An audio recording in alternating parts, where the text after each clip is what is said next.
Bonjour à tous et bienvenue sur ma chaîne YouTube, c'est Boris Indécent.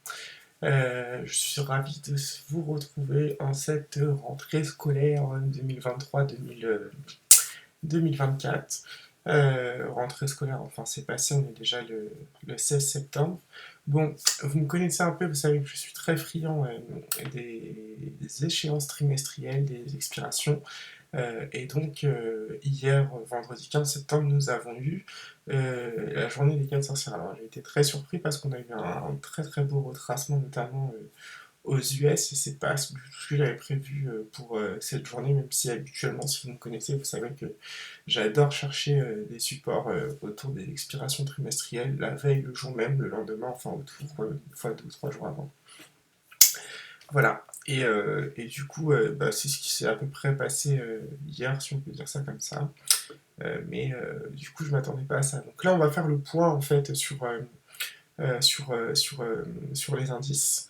On va immédiatement faire le point sur le CAC, le DAX, le Dow Jones, le Nasdaq et le S&P 500 et voir en fait avec la journée d'hier ce qu'on pourra avoir sur les prochaines séances et si ça engage à des choses un peu plus dangereuses ou pas. Et on commence donc avec le CAC 40 là que vous voyez donc qui est affiché à l'écran là, avec cette espèce de bébé abandonné en sortie des bandes de Bollinger jour. En gros, on a clôturé au niveau de là où on a ouvert. Bon, est-ce que c'est inquiétant? Je trouve pas en fait quand je regarde parce que ce que je remarque en fait c'est que par exemple on repasse là au-dessus de la moyenne mobile à cette période mensuelle tout en haut à droite. Ici la moyenne mobile à cette période semaine elle redevient haussière.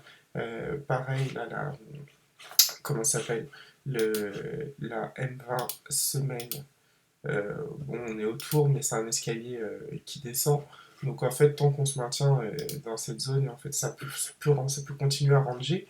Mais il y a bien un moment en fait où cette moyenne mobile à 20 périodes semaine elle va finir par être haussière et se remettre en fait dans le sens de la tendance initiale. Puisque là, vous voyez que même les prix repassent au-dessus de la M7. Et puis, il y a des petits détails. Donc là, on est au mois de septembre, il reste 3 mois avant de la fin de l'année, mais vous voyez que les prix sont en dehors des bols en annuel. On sort, on est autour des bols en semestre. C'est des 2 unités de temps. La période va se finir en même temps. Donc ça aussi, ça peut être une très très grosse accumulation là, qui dure là, depuis plusieurs mois, ben, depuis le début de l'année en fait, là, depuis qu'on est parti, on a fait le décollage et puis boum, du coup on peut avoir en fait une très belle accumulation cette année et puis rester en dehors des bols et continuer à marquer du flux en fait tout simplement. Donc est-ce qu'on va beaucoup monter d'ici la fin de l'année? Pas forcément. Par contre, est-ce qu'on va peut-être ranger, se maintenir à flot, continuer à monter? Oui, c'est possible. Donc le futur, lui, est dans la même configuration. Le futur CAC, on le voit, il est dans la même configuration. Ensuite, on a comment ça s'appelle? Le DAX qui est un tout petit peu en retard par rapport au CAC, mais qui s'est revenu aussi dans son escalier mensuel au niveau des clôtures à cette période. Donc la M7 pour l'instant mensuelle elle reste haussière, donc c'est plutôt pas mal. Là, bah, en semestre, on a toujours la phase 3 avec. C'est comme sur le Nasdaq, il y a un rebond sur OS+2, c'est assez rare, enfin sur la clôture à moins cette période, mais avancée de période. C'est assez rare, mais le Nasdaq a fait exactement la même chose récemment sur un de ses bottoms en fait. Donc voilà, et puis on va avoir un croisement fort jour. Notre M7 la semaine, on sera au-dessus du OGI plus 2, donc du OGI plus 1 lundi. Bon, on retrace, mais bon, pareil, ça range tout comme le CAC. On a vu la configuration du CAC. Si on transpose, on contextualise. Pour moi, bon, bah voilà, on est dans un range. À mon avis, il faut juste payer ses bas de range. Et puis, il y aura une sortie par le haut d'ici la fin de l'année, l'année prochaine. Et puis, avec des supports un peu plus agréables à prendre. Donc voilà.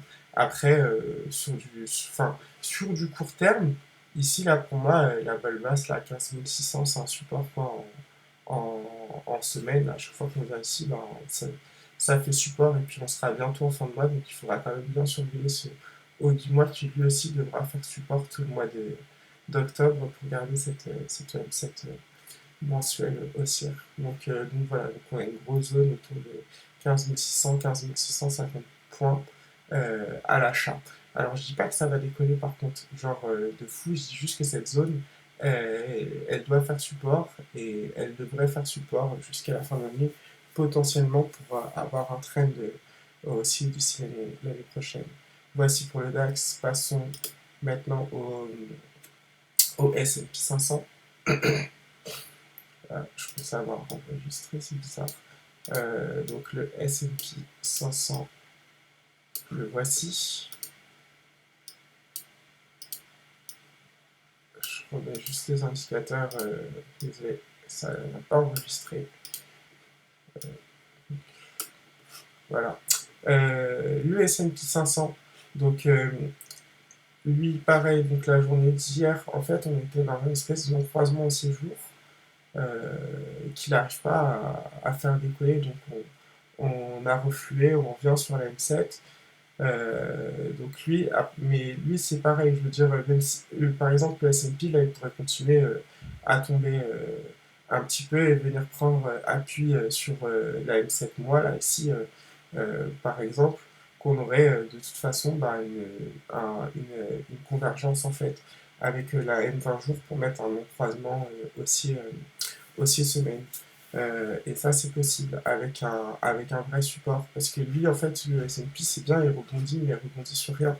Par exemple, là, il prend appui, c'est bien, il monte, mais il monte sur rien, en fait. Il y a pas de support pour cette hausse, donc je suis pas étonné, en fait, qu'il ait du mal à continuer. Par contre, la M7 mois, là, c'est pas mal.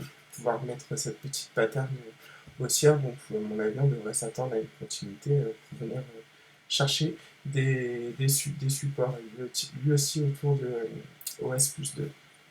Donc voilà pour le S&P, donc bien sûr qui refuse son croisement au 6 jours qui était un petit peu atypique, mais c'est bien un croisement 6 jours, et qui donc viendra potentiellement et possiblement chercher la vol basse, qui sera donc autour de M20 semaines en fait, tout simplement. Donc vol bas jour, avec la proximité de M20 semaines, et juste en dessous le, la clôture à moins 20 périodes mensuelles, qui se situe à 4390 points.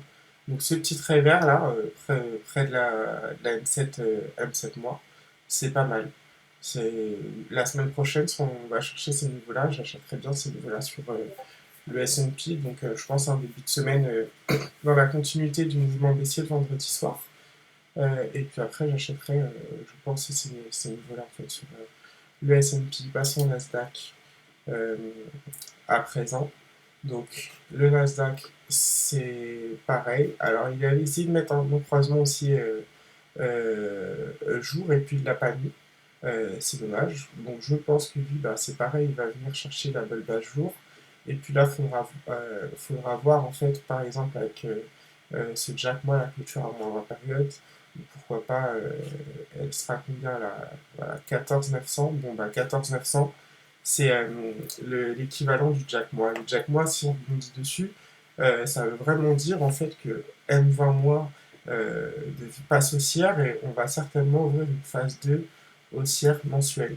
Donc pourquoi pas avec un non-croisement haussier semaine où les prix viennent bien toucher M20. Moi j'aime bien quand les prix viennent toucher M20 pour faire un non-croisement haussier. Sinon c'est toujours bizarre quand ça part un peu avant.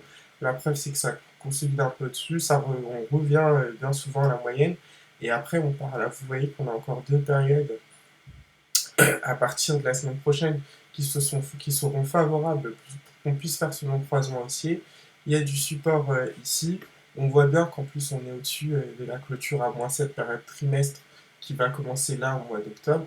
Donc il n'y a pas de raison euh, qu'on ne fasse pas ce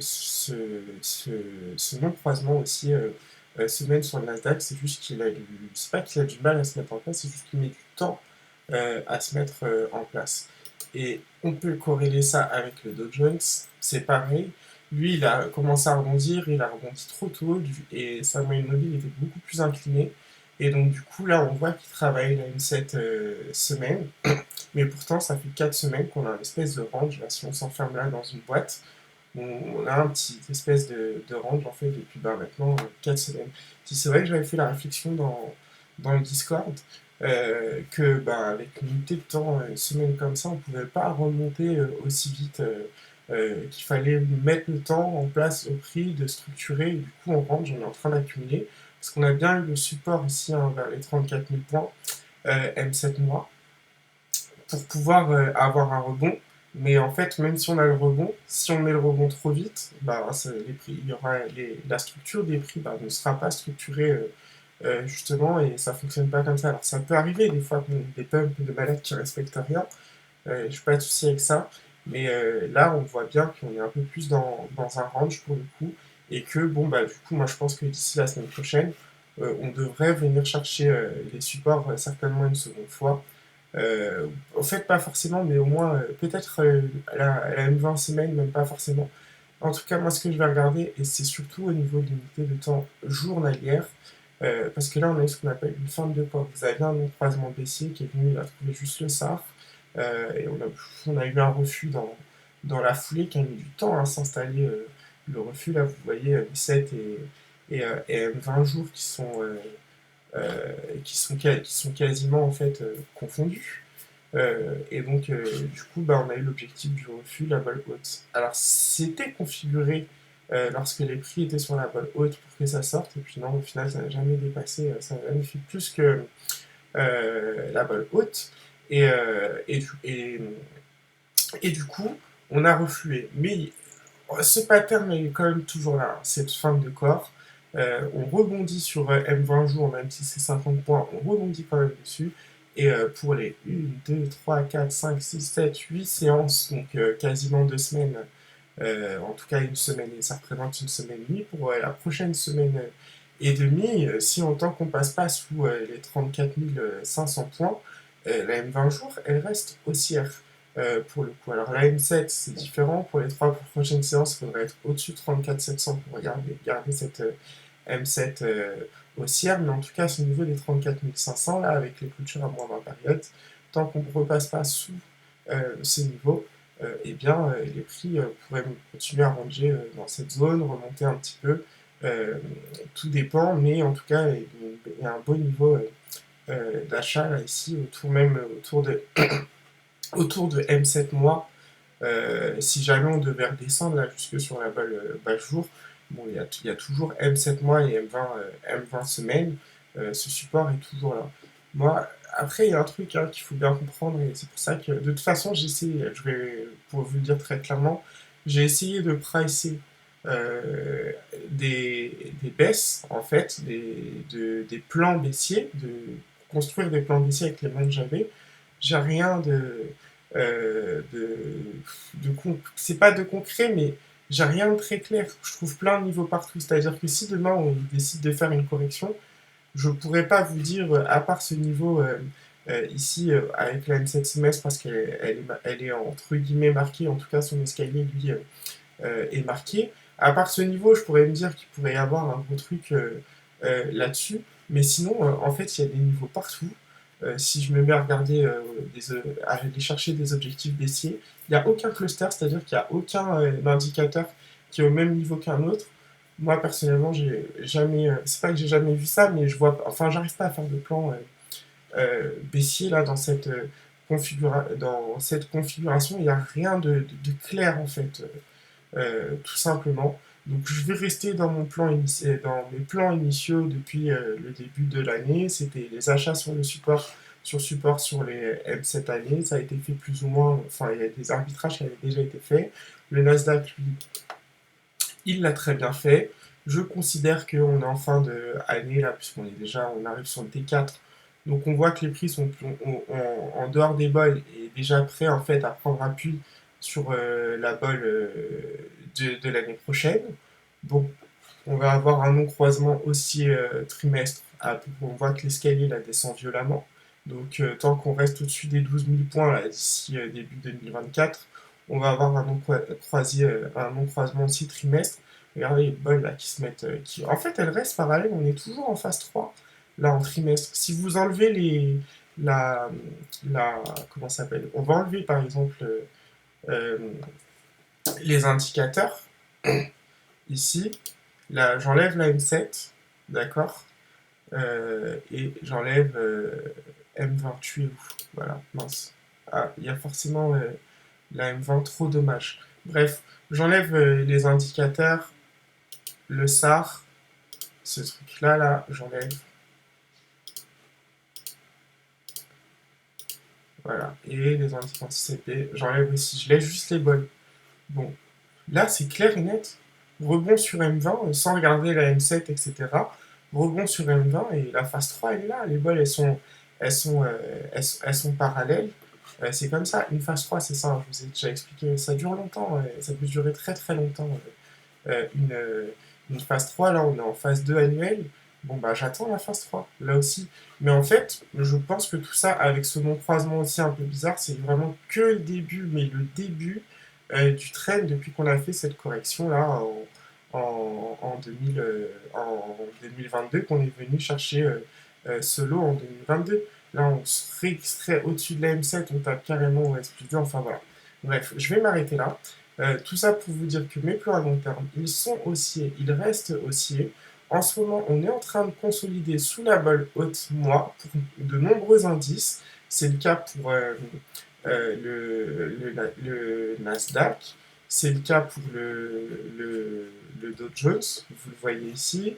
C'est le cas pour le S&P, vous le voyez également ici. Et vous voyez, ils sont tous en phase 3 ici. Les balles, elles sont parallèles. On a une petite... Ici, on peut même considérer ça comme une conso. Il faudra voir si on réussit à passer au-dessus du plus haut, puisque c'est un plus haut de phase 2. Mais en fait, on est tous en phase 3. Ils sont tous sur le point de sortir, là. Donc moi, c'est plutôt hyper bullish. Et ça, bah, moi, j'achèterais plutôt le marché, en fait, là. En tout cas, sur du long terme, oui, je m'investirais, je m'exposerais très fortement pour l'année 2024. Voilà, et puis je remets le, le CAC. Bon ben voilà, le CAC, lui, il est déjà, mais il repasse au-dessus de sa M7. Donc tout ça, c'est des éléments qui sont haussiers, quoi. Et on les voit, les phase 3 tous en phase 3 quoi. Le DAX, pareil, voilà, phase 3 spontanée, ici, et puis, enfin voilà. Donc, pour moi, c'est haussier, il faut juste trouver du support. Et puis, pour ceux qui ont des horizons de temps plus long terme, ici, là, les zones où on est actuellement, je trouve que ce sont d'excellentes opportunités. Je ne suis pas conseiller financier en investissement, donc je ne donne pas de conseils en investissement, je donne juste ma vision ATS parce qu'on s'est posé beaucoup et énormément de questions ces derniers jours, ces dernières semaines, notamment dans le Discord, en intra, sur les mouvements qu'on pouvait voir. Bon, je pense qu'on range. Je pense qu'il faut acheter les badge range au niveau des supports et que ça sortira par le haut. J'ai été ravi de pouvoir faire cette vidéo avec vous et pour vous et je vous dis peut-être à bientôt.